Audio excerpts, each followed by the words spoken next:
And so literally the first week I was there in the volunteer house, one volunteer was leaving and sold me their bike for $5. So I got a bike, and then the word just got around that I was there and I would ride my bike. I would treat a guy in his store where he worked and sold souvenir type stuff. There was a nursing home. I'd ride my bike over the nursing home twice a week to help people there. And then just randomly, like, my neighbor had a stroke. Can you go help him? I would go do exercise on his patio with him. And I just opened the door to all these opportunities. And then there was a school next door to our house, and they're like, hey, we need help with basketball. Could you come help coach basketball? Sitting is the new smoking. Yeah, sitting's the new smoke because the physiological impacts that it has on our bodies, physical, mental, like so many aspects. But just speaking from a physical standpoint, just being in a seated position, 90 degrees at your hips and your knees, you get tight. Your hamstrings get tight. Your hip flexors get tight. Our posture, because a lot of us aren't strong enough to fight gravity for 8 hours, so our posture starts to come forward, rounded shoulders, forward head. But then also the studies show just the psychological impact, like increased stress and anxiety from not moving and sitting all day. I used to think walking was a waste of time. So after my basketball days, I'm like, I want to stay in shape. I don't want to get the freshman 15 when I go to college. I want to stay active. So I picked up running in college and kind of got the runner's high, and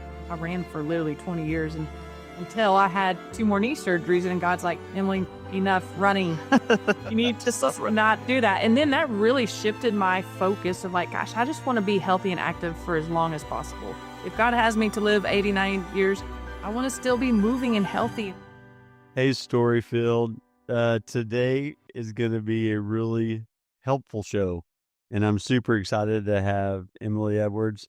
Emily, thank you for making time today. I'm really excited you're here. Yeah, thanks, Josh. Thanks for having me. You bet. So what's cool about today is, I'm really, really excited, Emily, to share, because I think you're really going to have some super helpful tips that will impact whoever's listening's health. And not maybe on the medical side as we think about it, but in a big way, today's kind of all things movement. Mm-hmm. So Emily works with Veritas Wellness. She's the director of the corporate wellness program.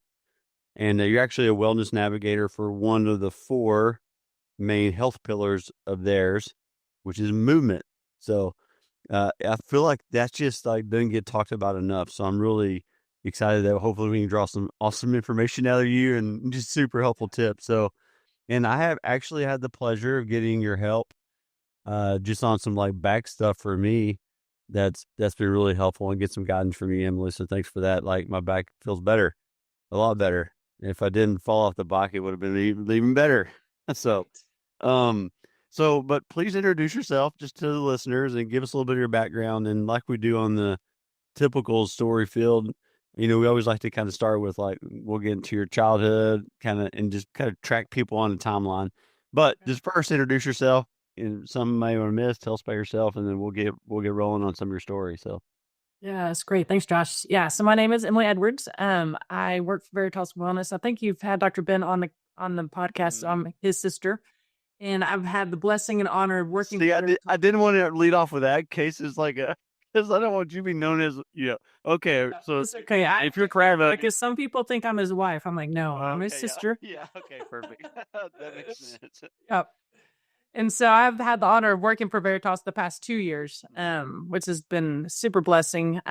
Prior to coming on with Veritas, my background is primarily physical therapy. I've been doing physical therapy for about 20 years now. So that's my main mode, and I love movement. I love all things movement. I love to help people get moving, rehab from injuries, and all the things to just help get them independent and be able to move as much as possible. That's great. So were you a Texas gal and born and raised type of thing? I saw at some point y'all ended up in New York a little bit. So tell us about that. I want to talk about your basketball career because you were highly, highly recruited and kind of how you got to where you're at. So start us with your childhood. Like, where'd y'all grow up? Where'd you grow up? Yeah. So primarily Belton, Texas. Mm-hmm. Most of our childhood both my parents are from Belton area. So both sets of grandparents lived there. Both of our grandfathers are the doctors there. That's what inspired Ben to become a doctor. So grew up there primarily. We moved around a little bit around the Texas area too. We've lived in Dripping Springs. We went to El Paso. And when I was in 8th grade, we moved to New York. And it's just my dad's job, just getting transferred different areas. And so, what did he do to go from there to us? Oh, So just kind of climbing the ladder, going to different corporate offices. And one of their main ones was in Rochester, New York. And so we ended up just south of Rochester in a small town called Honey Eye Falls. And so I pretty much went from 8th grade on through high school in New York. oh my God. So 5 year hiatus from Texas. The day after I graduated, I drove back to Texas. Yeah. So Yeah, it was for sure. it was a good hiatus. It made me appreciate Texas, and I'm thankful for my time in New York. It's so pretty up there, and there are a lot of great people and a lot of good sweet corn up there. But I did want to come back to Texas, so I came back to Texas for college. Okay. And so growing up, I have 3 older brothers. And so I pretty much just followed them around. And most of the things they did was outside playing sports. And so basketball was probably the sport we played the most. And so I did end up playing basketball, play soccer, did track, other things. But basketball was my love. I love basketball. And playing with 3 older brothers, it gets you tough. I mean, you can definitely develop some skills when you're playing 3 other brothers. So they helped me in my basketball career and had a successful basketball career in high school. I was recruited by over 70 colleges to come play for them. And really my heart and my love was to come back to Texas. A lot of schools from the northern area, New York area, kind of New England area were recruiting me. But I really didn't want to stay up there, and grew up going to Baylor sporting events. Both my grandfather was a regent there. We just big Baylor family. So, and all my brothers went to Baylor. 2 of them were still there, and like I just want to go back down there. They were recruiting me for a little while as well, but then between basically the weekend after my junior year, I tore my ACL. Oh my God! I was practicing for a Ronald McDonald All-Star game, and just went up and jumped wrong and twisted my knee and tore my ACL. And that was the late 90s. And so back then it was really a liability to recruit anybody with a torn ACL. It's so commonplace now that it's not a huge deal. But back then it pretty much ends your recruiting. And so pretty much all recruiting stopped at that point. And I mean, that was your junior year even. So like, you weren't messing around. You were like, it was the key time, because really between that junior and senior year is when you start like getting the letters to commit and stuff like that. So it was rough, because I'd been recruited basically since 6th grade. So I've been getting letters and things for years. What was your position? Tell me just a little bit about that as well. I mean, 70, I haven't followed super closely, but that seems like an exorbitant amount of like letters and recruitment. So you must have been super, super good. So what did you play? Like what position?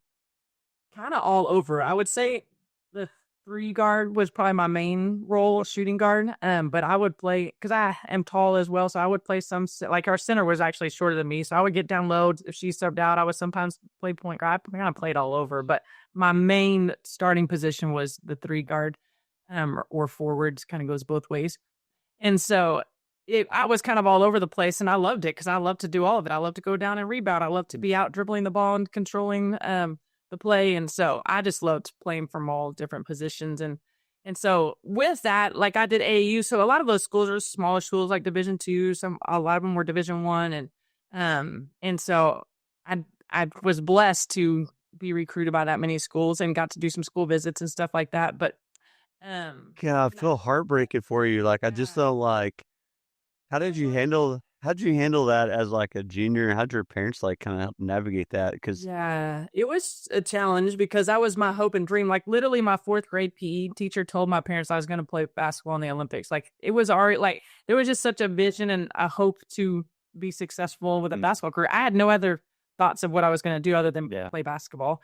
And so it just quickly it pulled the rug under my feet, basically, and like, gosh, well, what am I doing now? Like it was definitely heartbreaking. But I still had a little bit of glimmer of hope, because I was like, all right, I'll rehab, because it was like April when I had my surgery. I'm like, okay, try to get back in 6 months, have my senior year. But really, like schools, even though I had a successful and good senior year, schools were like, nah, I'm sorry. I'm not going to touch you. I'm not going to take my chances. Yeah, exactly. But in all of that, God opened my eyes to physical therapy. Like I had no idea what physical therapy was, never heard of it before. And so going through 6 months of physical therapy, and I had some really good therapists, which was such a blessing. And at that time in my life, I knew I didn't want a desk job. I'm like, I'm not a business person or computer person. I'm like, I want to be moving, active, and help. I like to be healthy and active. And so I was like, wow, this looks like a fun job. But then I saw, like, I started researching a little bit, and then just all I would hear is like PT school is so hard. Like, I was like an A-B student. Like, I had to work to get A's. Like, I had to study hard and be intentional. It didn't just come super easy. And so I got intimidated. I'm like, oh gosh, that can't be PT school. It's just saying how hard it is to get into PT school. And so when I went to Baylor, I basically just had like a health fitness major. It's more like a PE coach, which I knew I did not want to do that. Yeah. So then I also got into athletic training, which God still used that because I actually was athletic trainer for the women's basketball team for 2 years and got to actually play. And so it was fun that indirectly God gave me an opportunity to still play, just not officially.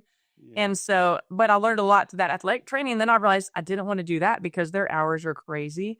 Oh, yeah. But I had one encounter with my anatomy and physiology professor. So a lot of times we're traveling with teams, I'd have to miss a class. So I would go in and tell the professor, I'm going to miss a class. What do I need to do to make up for it?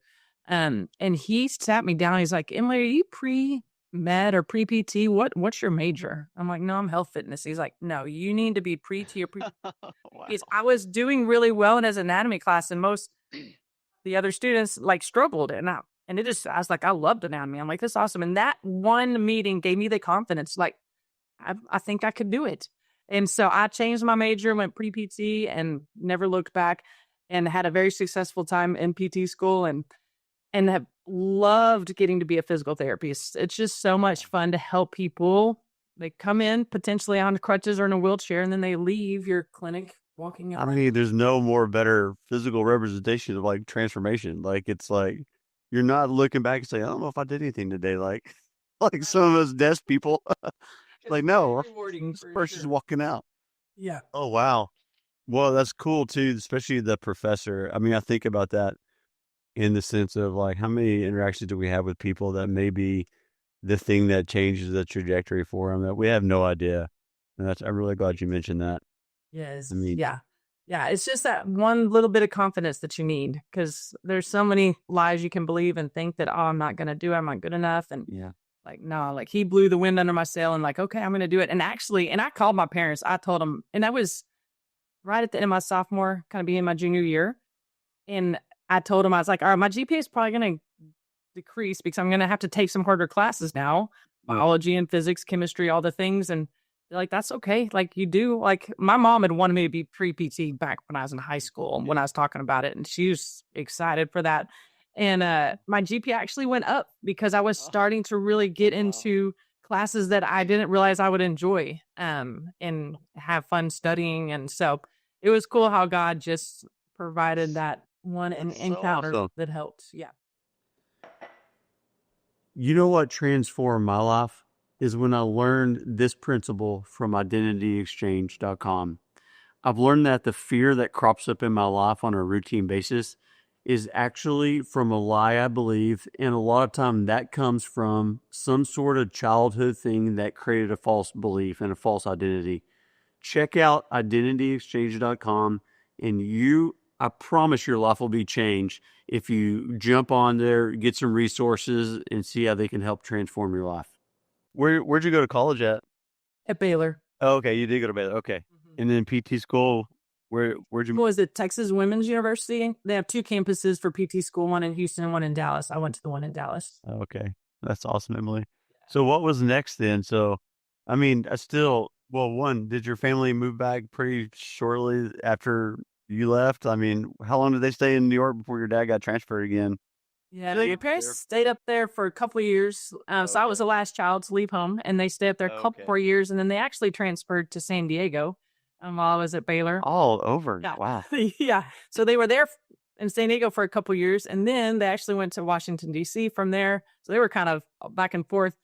And my dad technically still works out of Washington, D.C., but he works from home, and they moved back to Belton. Once my brother started having kids and their parents were getting older, they moved back to Belton area and have been there for, I guess, 20 years. They must like traveling though, real bit. I mean, they must like the change and stuff. I mean, you have to be able to bounce around all over like that.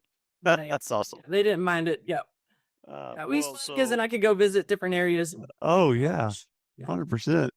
Well, I spent, I think it was 3 months doing an internship in Jersey City. right across the Hudson from, Manhattan. And 3 months, I was like, I have about enough. I mean, I'm too small town Texas for the transportation, but of course, it was in the middle of like New York, so it was a little bit That's different. very different. Oh my Yeah. gosh. Yeah. I mean, couldn't wait to get out of there. I was like, I need my truck. I need to drive, Right. Yeah. If we were more in New York City, I don't know if I could have done 5 years. But the fact that we're in a small town on the western side, Yeah, it's our fortunate friends, there, yeah. yeah, it was more tolerable. Yeah. Well, what was next then? So you graduated PT school. Did you open up shop? Did you go jump in with somebody? Like, what was the next kind of move or two? I don't know. Yeah. So my last internship during PT school was actually in the Austin area, at a private clinic, and they had an opening in Marble Falls. So my hope and dream was to live in the hill country. I loved when we lived in Junior Spring. It was just so pretty. And so I'm like, oh, it'd be so fun to live here. And so when I was finishing that internship, they had an opening at their Marble Falls clinic. And I was like, oh, that's perfect. So I went and interviewed there and thankfully got the job. And that was my hope. I wanted to work in a small town in a clinic. And so loved it. Marble Falls is awesome. I lived literally a block behind the Bluebonnet Cafe. Like, it was amazing. I'm And glad you referenced that. The people who know are going to know. I love that. yes, yeah. yes. I would go running in the mornings and smell their bacon and cinnamon rolls and biscuits. I'm like, oh, I'm so hungry. Just not go there every day. Yeah. Yeah. Right by the river there too. Okay. Yes, so pretty. So How was you there? I was there for about a year, and it was a great experience. Loved it. The main reason why I was only there for a year. So when I first started, I saw maybe about 2 patients an hour, which was not bad, totally manageable. And then one of the physical therapy assistants left, and they did not rehire her position. So I ended up seeing 4 patients an hour. I'm like, this is not good. I cannot give good care and attention to all my patients when I have 4 in an hour. And so it just got to just snowball and be way too busy. And at the same time, my heart, so coming out of PT school, I always wanted to do something internationally, overseas at some point. Our oldest brother did the Peace Corps for 2 years, and I thought that's so cool to do something like that. But I didn't necessarily want to go do something for 2 years. And coming out of PT school, our professors told us, like, hey, at least work a year before you go do anything overseas. Like, get comfortable with your skill set and just basically don't be a rookie to go overseas. Yeah. And so when the job was getting crazy and it was about a year's time, like, oh, okay, I'd love to like go somewhere. And so I talked to my older brother. I'm like, hey, how do I research this or find places to go? And he found this spot. So I was researching like Peace Corps 2 years, and other places like health volunteers overseas are like 2 weeks. I'm like, oh, that's too short. Like, I'd love something in between that. And he just Googled it and found this place in Belize where they had a physical therapist rotate every 6 months. They tried to have a physical therapist come through their community because there was literally one PT in the whole country. Oh my gosh. And so I was like, that sounds like an awesome opportunity. And so I went and lived in Belize for 6 months, volunteering as a PT in that community, and lots of cool stories from that. And then one of the really actually cool things God did. So my best friend from PT school worked in Round Rock, and we would joke during PT school about having a clinic and working together. And when I had already committed to going to Belize, but she's like, Emily, we have an opening. I'm like, oh, it would be so fun to work there. And she would talk to me. She saw 1 patient an hour. I was like, that sounds like a dream. Yeah. I'm like, but the Lord's already called me to Belize. And so I was like, Lord, if you want me to work there in Round Rock, then that job will still be there when I come back. Yeah. And that is unheard of because outpatient orthopedic positions for PT is like so popular. Just gone immediately. Go like that. Yeah. And so I would be communicating with the Ross Belize is still 6 months is a long time too to feel it like. Dude. Yeah. It was amazing, but it was still available when I got back. Oh, really? Yeah. God was such a blessing because he taught me, and he took me to Belize for a reason, taught me a lot while I was there, and then gave me the opportunity to go work in that place right when I got back. And then I worked in the Round Rock Clinic for 17 years before I started working for Veritas. Oh, wow. Okay, so that lasted a long time then. Yeah, it did. What was Belize like? And I mean, what was it? What was your experience down there like? And I'd love to hear some things that come to mind, just that you really learned about the Lord or yourself or whatever. Oh yeah, it was a great experience. One, I've kind of really wanted to go down there to learn more Spanish. I'd taken Spanish in college and in high school, and I wanted to get more conversational with it. So that was my hope, was to like get immersed and go there. And that kind of happened, but a lot of people speak Creole. Some speak Spanish, so I wasn't necessarily immersed in that, but the opportunity to just go help people. And so without like the red tape of insurance and needing a order from a doctor, just go help people. And so literally the first week I was there in the volunteer house, one volunteer was leaving and sold me their bike for $5. And so I got a bike, and then the word just got around that I was there, and I would ride my bike. I would treat a guy in his store where he worked and sold souvenir type stuff. There was a nursing home. I'd ride my bike over the nursing home twice a week to help people there. And then just randomly, like, my neighbor had a stroke. Can you go help him? I would go do exercise on his patio with him. And I just opened the door to all these opportunities. And then there was a school next door to our house, and they're like, hey, we need help with basketball. Could you come help coach basketball? And it was just the opportunities I just put before me is like, it was just like gifting me, like, Emily, I know these are the things you love, and here's your opportunities to do them. And it was, and you wanted the adventure of it all too. So it was like it was just one big mystery adventure. Like, yes, definitely. Yeah, every weekend we would go do some type of adventure. There's so many things in Belize, like go to the beach or go cave tubing, go to the Mayan ruins, go to a jungle. Like there's so many things we could do, and it was a really cool time. Well, Belize is on my list for bone fishing. We like to saltwater fly fish, so I want to go down there at some point in scuba dive. So, that's awesome, Emily. Pretty. Yeah. How cool. Yeah. Okay, so 17 years at Round Rock, and then first tell me, where was Ben in the lineup of family? Was he like oldest? Where's he at in the four? He's the middle of the brothers. I have 3 older brothers. He's the middle one of the 3. Oh, okay. So has he already been talking to you for like a few years at the point you're at Round Rock? Is like, would you please come to work with me? Okay. Yeah. So when he started making that change, I think it's like 10 or 12 or somewhere around there, he just started, we would just talk on the phone and start sharing stories with me. And I'm like, wow, like that's incredible. And I always have had a heart for just health in general. And I want to be healthy. My mom would try her best to give us well-rounded meals, and I would look at the food pyramid. Like I was into all of that. Well, I remember the first thing as he was learning it and kind of telling me about some really awesome testimonies of his patients getting better. He told me, he's like, Emily, you got to stop eating what you're eating for breakfast. I was like, what? I'm eating a healthy breakfast. And it was Honey Nut Cheerios because they're hot healthy. Yeah. It was in milk because no fats. We don't want fats.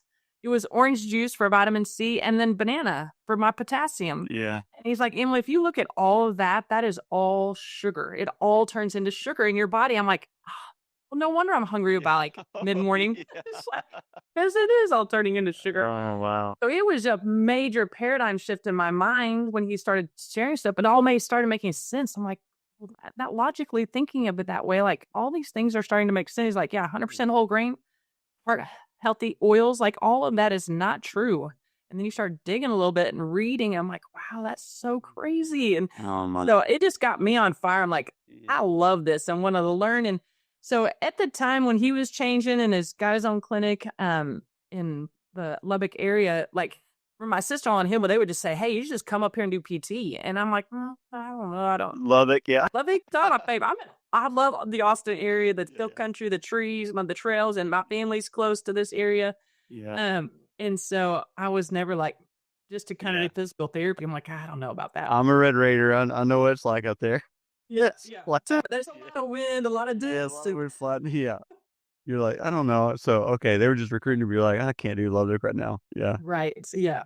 But then walking through the season of COVID so my clinic that I was at was a hospital-based clinic. So we're connected to a hospital. So we had to follow all the hospital rules. It literally wore a mask for 3 years. That was just so frustrating to walk through some of those policies and procedures that they had in place with good intentions. But in the long run, it's like, this is not what's actually helping people be healthy and well. So really mentally, I was getting to the end of my time there just because there was just so much stuff that was not agreeing with my heart and my mind. And then Ben just called with the opportunity. And it's funny because when he called, the first thing he said is like, all right, I'm going to propose an opportunity to you. And you don't have to move to Lubbock.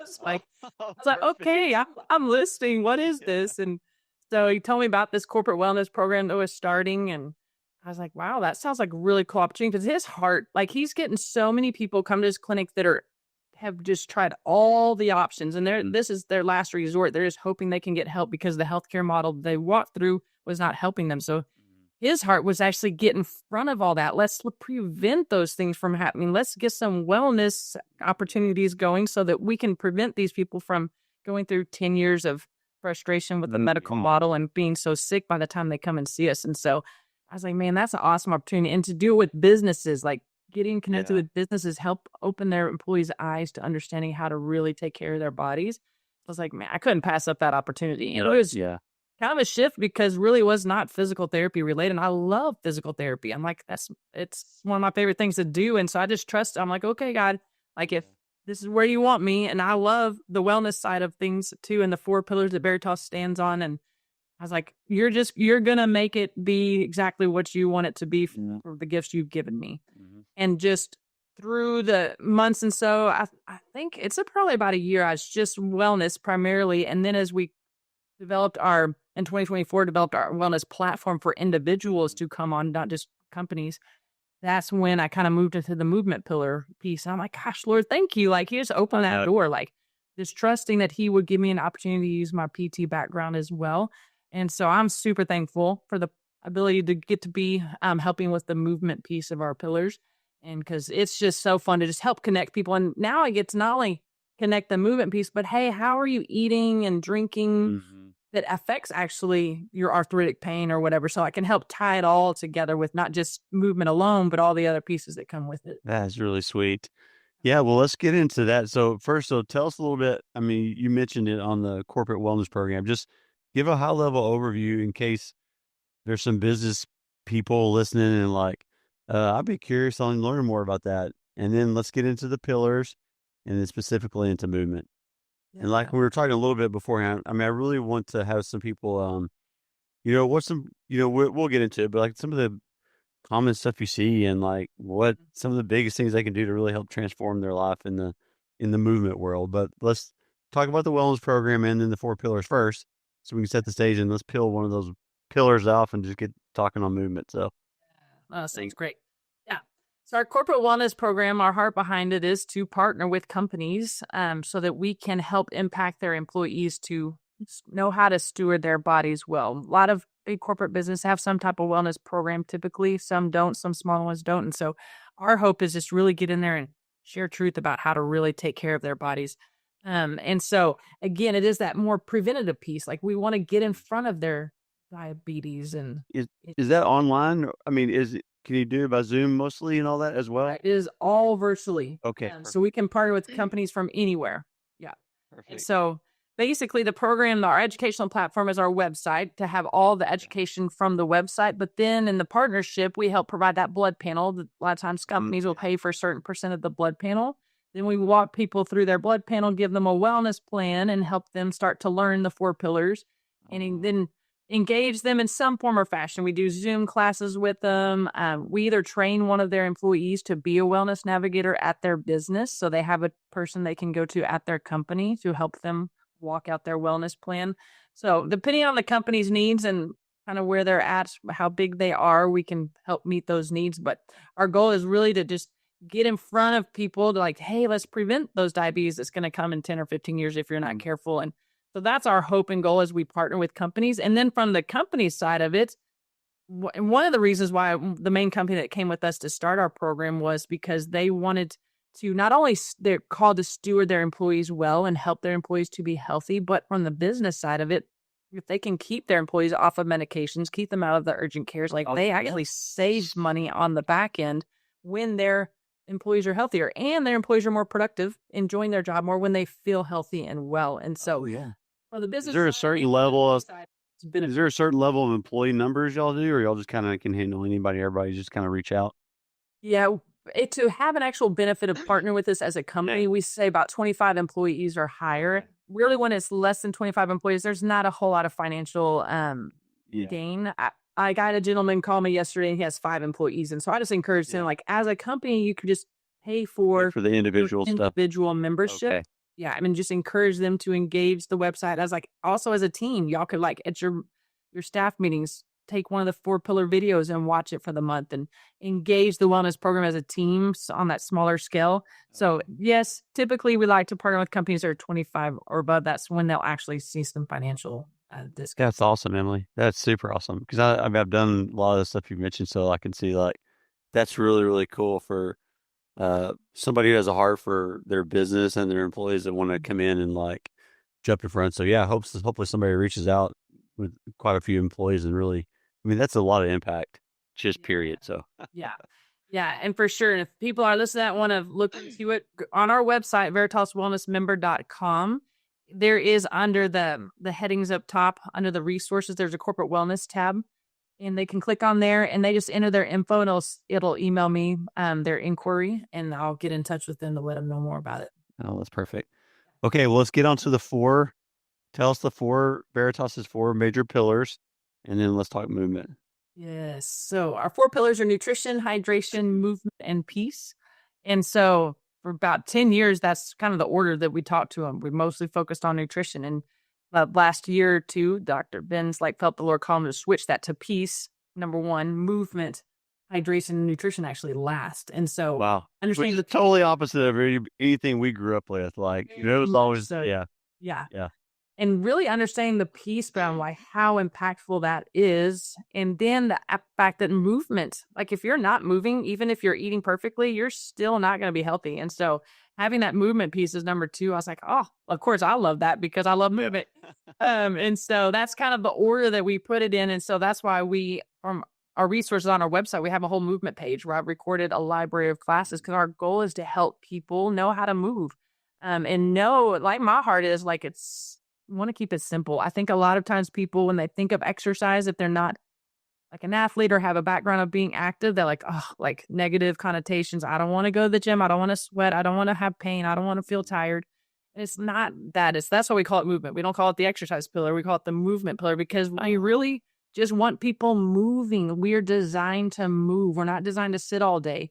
And so some of the things I teach could seem super simple, but it's so impactful. Just to stand up every hour and move around, walk around your office, do a few squats when you go to the restroom, just those little things add up over time and make a huge difference. That should be good news to so many people listening. I mean, because it is. I think it's overwhelming to be like, I cannot go 5 times a week to the gym at 6 a.m., do all, but you can start way smaller. Okay. Yes. So you have pillar number 2, and really will engage with people virtually, grab an appointment, anything kind of on the movement and walk them through movement stuff. Right. Exactly. Yeah. So it's all virtual related. I can definitely have a session with anybody from anywhere, thankfully. And so that varies from people that are starting at square one, have never exercised before, and they just need some guidance. And so I've developed them a program on, all right, let's just get you moving, to someone coming with back pain or shoulder pain, more physical therapy related. So I have a variety of how I'm helping people through the movement pillar. But a lot of it is just teaching people how to just be intentional throughout the day, to just get up and move. And our goal is not to have people go to the gym for an hour a day, because people can go to the gym for an hour a day, but if they go and sit for the remaining 8 hours of the day at work, they're negating that hour workout that they did at the beginning of the day. There's studies that show that really the benefits you get from that movement is canceled by the fact that you go and sit for so long during the day. And so really just breaking up the sitting is a huge education that I provide people, is really, if you can just get up and move. There's so many articles out there that call sitting the new smoking. Well, that's what I was going to ask. That's my next question was, start us with the impacts of kind of that sitting lifestyle. And then let's get into some stuff on what you can do to break it up, or what you would encourage people to do. So yeah, sitting is the new smoking. Sorry to interrupt you. Yes, no, that's good. Yeah, sitting's the new smoking, just because the physiological impacts that it has on our bodies, physical, mental, so many aspects. But just speaking from a physical standpoint, just being in a seated position, 90 degrees at your hips and your knees, you're just going to get tight. Your hamstrings get tight. Your hip flexors get tight. There's physical things actually changing. Our posture, because a lot of us aren't strong enough to fight gravity for 8 hours. So our posture starts to come forward, rounded shoulders, forward head, and we get back pain. And so physically, we are changing into that seated position because we're getting so tight and letting gravity kind of take over. But then also the studies show just the psychological impact, increased stress and anxiety from not moving and sitting all day. There was one study, I forget the percentage, but it was an actual increase in risk of breast cancer when you sit all day. And So there's just a Wow. physiological, but also a mental stress or anxiety that comes when we just aren't moving. Oh man, that's like, um, I'm just thinking office world and work, and I just think through my career, as a professional services person, you're behind a desk sitting Right. literally all day. You get up to get coffee and use the restroom, but Yeah. so what can somebody do to just take a baby step, in order to help? Hmm. I mean, say there's a lot of desk workers listening, because there's still a lot of us out there. So Yes. what can Yes. we do to help within the parameters of our job, which need us in front of the computer? Yeah.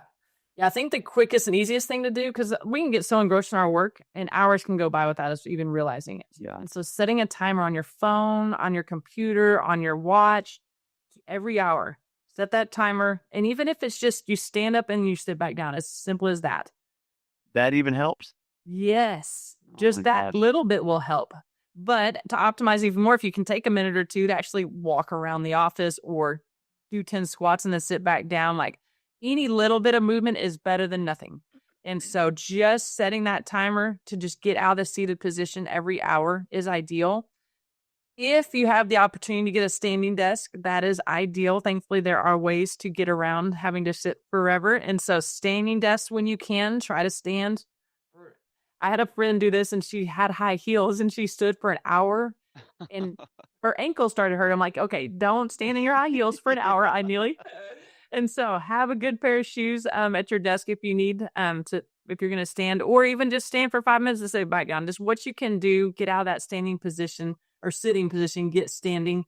I Um, know this may be a dumb question on the standing stuff, but actually you got a standing desk, or we kind of made one, and we just got some pops at yeah. Lowe's and a butcher block thing. But if you're still standing but leaning against your chair, I mean, is that still a good alternative? Okay, Yes. It's you're good, just but on your some feet. people get a stool and just kind of Yeah. lean back on the stool, Okay. tall, like bar stool. And that's totally fine. Like you're just getting out of that 90-degree position at your hips Okay. and your knees is Okay. helpful. Yes. So even just getting a higher chair or a stool, bar stool, that's super helpful too.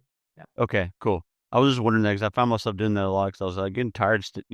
So Yeah, I'm not so too. when I first started this job, which was working from home, being from a computer a lot more than I was used to, I'm like, I can't. And I was used to moving around quite a bit. I have to do some paperwork and sit here and there at my old job, but I was like, okay, I immediately got a standing desk. But then after a while, I'm like, I can't just stand here. Like, this Yeah. is getting I what is know. getting boring. But my ankles are starting to swell. I'm like, I have to move too, and so Yeah. just the standing position for hours on end is still it's going to be harder because we're also not made to just stand for hours on Yeah. it too. So first I got a little rocker board and I would stand on the rocker board, which helped because it gave me a little bit of movements, which was nice. But then I took it to the next level and I kind of hesitated on this for a little while because I thought about a walking pad, a little treadmill. Oh yeah. Uh-huh. I'm like, can I actually coordinate typing and reading and walking Yeah. all at the same time? And so I was like, I don't know if I can do that. And I actually had a consult with the gentleman that had a walking pad because I was talking to him about his movement and stuff. I was like, okay, I got to ask you because I've been wondering about Yeah. this. Is it hard to coordinate typing and walking? He's like, nah. He's like, he's like, maybe it took me a day or two to just get used to it. But once I got used to it, it's like, no problem. So I'm like, okay, I'm going to do it. And I think it's like a Black Friday sale. I got one. And yeah, it's totally, I mean, you're walking just a good steady pace, not like you're Yeah. speed walking. It is Yeah. totally doable. And you can still type and think. And okay, I was actually wondering that myself. I mean, I haven't thought about that yet, but I've seen some people have it. I'm like, I don't know if I could type a contract. Well, I'm trying to concentrate and walk. Okay. Yeah, it's very doable. And sometimes like balance, some people could be a balance issue, but you have your desk right there to touch and hold on to. So balance wise, it's thankfully you have that in front of you. It makes it easier to make sure you don't go falling off the treadmill. So what is some of the best, just kind of practically speaking too, but say set your timer, get up every hour. I mean, walking, standing, leaning, anything, just any movement helps just to get you out of that 90-degree position. Right. What are some other just helpful steps people could take to transition from like the sitting lifestyle to a little more moving lifestyle? I don't want to, I err on the side of like, if I hear something that's like from sitting to marathon running, I'm like, Yeah. I can't Right. even like fathom wanting to do that or like, so Right. What's a smaller baby step that they can do? Yeah. Maybe after work or during work or before work or something. I mean, Yeah. Getting outside and going for a walk. Like I used to think walking was a waste of time. After my basketball days, I'm like, I want to stay in shape. I don't want to get the freshman 15 when I go to college. I want to stay active. So I picked up running in college and kind of got the runner's high, and I ran for literally 20 years and until I had 2 more knee surgeries, and God's like, Emily, enough running. You need to not do that. And then that really shifted my focus of like, gosh, I just want to be healthy and active for as long as possible. If God has me to live 89 years, I want to still be moving and healthy. And so it really shifted my mind to be like, okay, walking is really good. I need to stretch. I need to have balance. I need to be strong. I need these things to just functionally move well for the rest of my life. And so walking, which I used to think was, I'm not sweating, I'm not getting my heart rate up, I'm not going to walk. it doesn't count to walk 5 miles. I can run 5 miles faster. But walking's so impactful. One, getting outside, getting the sunlight, the fresh air, but there's so many studies that show the benefit of walking 8,000 to 10,000 steps a day. So many positive ramifications. So if someone's just starting out, I would like, hey, just try to go for a walk at lunch or in the morning or in the evening, or break it up, like have multiple walks. Just try to get your steps in and maybe start out shooting for 3,000, then shoot for 5,000, then 8,000, like kind of work your way up. But really, ultimately, the goal would be ideally to be getting 8,000 to 10,000 steps a day. And so going for the walks, getting a walking pad, those little things like that will add up. But the getting outside, getting the sunlight, fresh air, going for a walk, that's where I would typically start with people. And then the strength training piece is definitely, I say, a high priority just because of the physiological impacts. Just helps regulate your blood sugar, your insulin. When you maintain good strength, that's going to help you to stay mobile and moving well as you age. We literally get our max muscle mass at the age of 30. And it's a gradual decline of muscle mass as we age. And we typically don't feel it till we're in our late 40s, 50s. But if we're not intentional to actually exercise our muscles and maintain that strength, then that atrophy is going to be happening. But if we're intentional to do some strength training, maintain that muscle mass, just the physical benefits of it are by far outweigh. Then I would emphasize that over going to do cardio for an hour. Yeah. I was going to ask you about the, like, does cardio fit into that where it's like needed, or just do some more high impact stuff? And then talk about strength. Does body weight stuff count, or do we need to be hitting free weights? Yeah. No, body weight definitely counts. And if people are just starting out, that's usually why I tell them to start. Like, hey, you just do body weight, do some squats, some lunges, push-ups, sit-ups.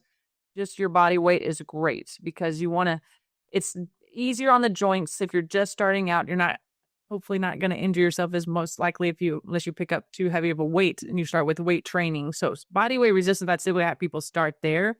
Then as that gets easier, okay, I'm going to grab a light dumbbell, start actually getting some resistance. And so body weight resistance, definitely there's still a lot of benefit with that for sure.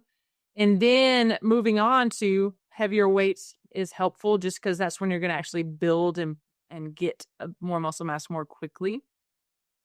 Back to the cardio piece. So when we talk about cardio, walking is a biggie. That's moderate activity. You want to get up and walk. You can still have a conversation. Your heart rate's not getting super high. Moderate activity you could really do. There's not a time limit on that.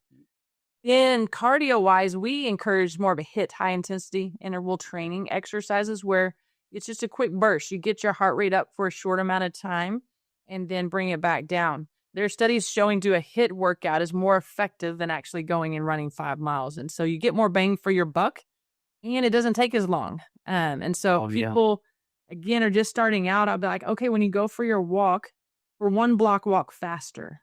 Then the next block, walk slower. Then the next block, just elevate your heart rate enough to where it gets a high intensity. Okay. Right. You can even do that during your walks. I mean. Yeah, exactly. Or people at home. I've met with some people that live up north in bad weather. Like, okay, you have a set of stairs, go up your stairs as fast as you can, then walk back down and do that 5 times. That's your HIIT workout. So HIITs are nice because they're quick and easy. It doesn't take a lot of equipment or anything to really do them. But the impact of getting your heart rate up, getting that cardiovascular system pumping a little bit more quickly is better than trying to go ride a bike or run for an hour. So are you able to kind of help people even on just some strength training? You bodyweight strength training, just kind of help them develop a plan that will work for them, and maybe just some hit ideas as well. Yes. Okay, awesome. Yeah, because a lot of times people, especially the strength training piece, like making sure they know proper form, have a good foundation to start with. Don't start lifting heavy things if you don't have good core strength. You're more likely to hurt yourself. So kind of give them the guidance on like kind of beginner where to start and how to have proper form and what to look for. So that's typically what I'll help guide people with.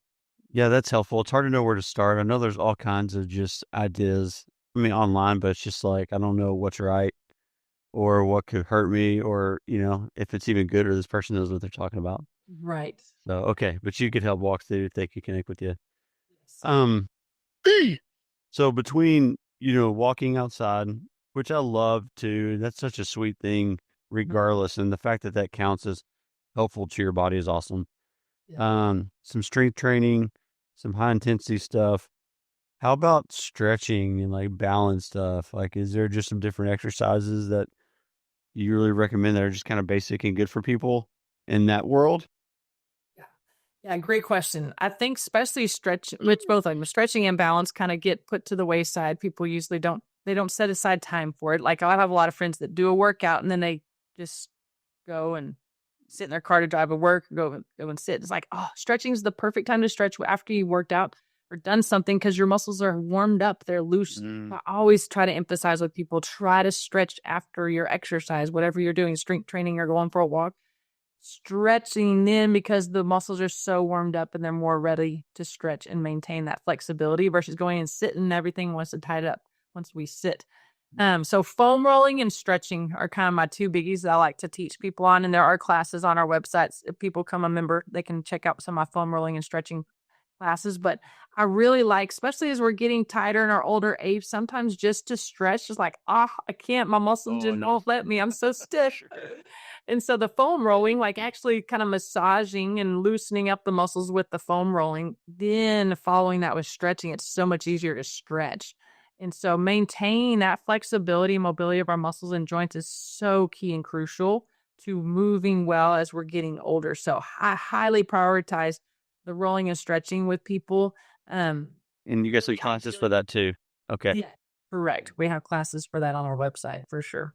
And then the really ideal, sorry, I didn't mean to interrupt you. No, you're good. I was just always saying when it's ideal is to do it after a workout. If you don't have time, like, oh my goodness, I'm running short on time, it's okay. But when you can fit it in, definitely fit it in. Then if you can't right then try to incorporate it later in the day. That's awesome, Emily. Okay. Touch on the balance piece real quick. Oh, yeah. Yeah. So this one is a good one that can just be intermixed into your daily activities or even with workouts. Like I'll tell people to stand on one foot while you brush your teeth. Because when we brush our teeth, we're hopefully brushing our teeth at least once or twice a day. Yeah. And you're standing near a sink, so something could touch if you needed it. And you're usually there for at least a minute or two. And so practicing your balance with just little things like that, because as adults, we don't practice our balance. As kids, we're going and playing on a playground. We're doing all things to challenge our balance. As adults, we do not challenge our balance. So that will weaken just like a muscle weakens if you don't challenge it. And so incorporating it, sometimes don't always sit down and put your shoes on. Stand on one foot to grab your shoe and put your shoe on or your sock. Like incorporating balance in your day is so beneficial. And then sometimes when you're working out, if you're doing a bicep curl, try to stand on one foot or stand with one foot in front of the other. Incorporating into your daily routine is so much easier than trying to set aside 10 minutes to just do balance. But we do have balance classes on our website too, where I walk through the different like beginner balance things, just to get started to higher level, more challenging balance things. Golly. I mean, yeah, some of that's so easy to do. We don't think about it. I love that. And balance helps, just one foot. I mean, you're just helping all a bunch of muscles, just trying to maintain your balance. Okay. Yes, definitely. I'll be brushing my teeth with one foot from now on for a while. That's awesome. Yeah. What are some most common, if you had to like categorize, and we'll kind of start heading the direction of landing it, but what are some most common things, maybe even injuries that you see people with, and what are just some good helpful tips to help get them out? I'm not saying to replace a call, but like, here's what I see a lot, and maybe, this is kind of where it caused from, and then here's some stuff you can do to help if you have it or to prevent it. Yeah, it's a great question. Yeah, I would say back pain's probably the number one, and low back pain. I'm in that category. Like that's what Yes, I had. So yes. And many reasons for that. It can be traumatic from doing something that actually traumatically hit it, or it can be over time. And then all of a sudden you did something like twinged your back and all. And a lot of it's usually the second scenario is because one, we're sitting more. A lot of things we do is bending over flexion. We're bending over to pick up groceries. We're bending over to put on our shoes and socks. We're bending over to get laundry out of the dishwasher or dishes out of the dishwasher from the dishes. Like we're lots of flexion, lots of bending over. We're never going the other direction. And when we flex our spine so much over time, that just predisposes those discs between each vertebrae to move, what we call posteriorly, move back. And then that starts pinching on nerves. That's when we get pain go down to our buttocks or into our legs just because of all that flexion. And so over time, it has an effect. So really to prevent that, one is to try to do more extension. Don't always be flexion. Really watch your body mechanics. Squat instead of bending over from your back. Use your hips and your knees to get down. But then incorporate extension. Go the other direction to get your spine moving in both directions to keep it healthy. which we never do. Well, I never did. Like ever. Like there's Right. instead of just 7 in the morning for a second, we're just like, oh, Right. okay. Exactly. So backwards, not forward, backwards. Right. Get extending. Yes, exactly. We want to get the spine maintaining mobility in both directions is key. And so a lot of times people come with the back pain is, all right, we got to incorporate that extension, but you got to be gradual with it. You can't just all of a sudden just try to force it. Your back will not like that. So you have to be gradual. I just have people start, can you lay on your stomach? All right, if you can do that, can you prop yourself up on your elbows while you're laying on your stomach? You can do that. Like, okay, now can you gradually just do a press up where you're just lifting up your shoulders and getting that extension in your lumbar spine? So it's really a step-by-step process once people actually have back pain that can help. And the majority of the time that helps. Sometimes a disc could be too far herniated or bulged that it's not helping. It's actually just pinching that disc. And that's when you need like follow up with the orthopedic, follow up with physical therapy more to try to help find other techniques to get it to improve. But that I'd say is that's number one that typically we see. Lots of shoulder stuff. I'll get people, it's called shoulder impingement, where they just kind of irritate a tendon in the rotator cuff muscle and just doesn't heal on their own because it just keeps pinching inside that joint. And so walking through with people how to actually strengthen the rotator cuff and get that humeral head to sit in the socket better to keep it from pinching on that tendon. And so it's those kind of just overuse over time kind of injuries where it's like, I just thought it would go away, but it's not going away. And those kind of helping guide people through those kind of injuries. It sounds like a lot of it is also like a little bit opposite of what we would think. Like, hey, I come in with a problem, like we have some solution to fix it, but the solution actually is like strengthen, more strength, more flexibility of backward, that type of thing, which is not, and maybe that's what I just haven't had a lot of engagement with the physical therapist, but maybe that's where maybe that's the plan. But to me, that's It's just common, like a lot of times if it's not a traumatic like injury, like car accident or sporting injury, like if it's just over time, it's because we've gotten weaker, we've gotten tighter, and then we do something that's just too much. The body's like, can't do that anymore. And then it's also kind of twinges and it's hard to get it back because you've got to strengthen, you got to stretch, you got to regain that mobility and strength in order to help and assist the body in healing. Yeah, that's awesome. Okay, how do people? That's awesome, and I mean, thank you for just letting me pick your brains on all this. This is so much. I mean, just on all this is super helpful, so helpful. But what's the best way to people connect with you if they want to like engage with have a movement session, and or just explain, like you mentioned, the foam rolling and stretching and balance class you have, but mention a little bit of the resources you have online and where to find that. And then I want to ask you one more question to wrap it up. Okay, sounds good. So VeritasWellnessMember.com is our website. In order to access all the movement stuff and have a visit with me, you do have to be a Veritas Wellness member. So you can sign up on the website to be a member. It's a monthly membership fee. Yeah. And then from there, once you're a member, you can go to the movement page.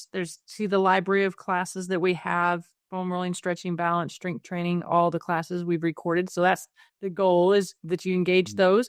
But then if you need further assistance, like you're like, I don't even know where to start, I'm just starting. Or if you have some pain that you want help with, that's when you can actually schedule a movement consult. It's a 1 hour movement consult virtually. That I'll help walk you through whatever it is. If it's making an exercise program or it's helping you walk through some painful issues. And then I basically will send people a program that has the exercises all in a handout to develop the program or the exercise they needed to get over the pain. So that's how they can find us, is coming through our website. That's perfect. Okay. So it's always a little bit of a difficult question because it's such a surprise, but whatever comes to mind, I just want to know. If you had to say, like, as of right now, here's kind of my encouragement to people or like a life message for me, what would that be? It doesn't have to be well crafted out. I'm just like, as of right now, how would you explain it? Yeah. Really what I always boiled down everything I'm teaching people on movement is keep it simple, but be intentional. Like if you can keep it simple, like just stand up every hour, but you got to be intentional. You can't not forget, you can't get so wrapped up in your work that you forget to do that. So keep it simple, but be intentional. And really a lot of things, like even the peace pillar, like we can overthink the peace pillars. Like, no, just go seek the Lord, be in his word, sing songs, be in community. Keep it simple with nutrition, like eat real food, hydration, let's drink water. Really, we can overcomplicate things way too much. But if we keep it simple and be intentional about it, that's going to set our bodies up to be healthy, be well, and be who God called us to be. That's great, Emily. Yeah, that's really neat. You mentioned that. I was listening to a friend of mine the other day, and he said he was talking on a podcast he did with somebody, and was like, we don't go into these other countries and give them these long formulas and plans because it's not simple enough to repeat. They don't have stuff to write on, and they don't have the technology we do. And if you're ever going to create a movement out of it, it has to be simple. Right. It's got to be repeatable, and they got to know it without, so that's really, really cool. Well, I'm super grateful for the time, and I hope people engage with Veritas Wellness member, become a member. It's a really, really reasonable fee for all the resources. Look at the movement page, get with you if you need to. And thanks for teaching us just that pillar that maybe not as many of your people are talking about. Mm-hmm. So I'm just grateful for the time, Emily. Thanks for what you do and all you guys do. Thanks, Josh. Thanks for having us on. Appreciate it. My pleasure.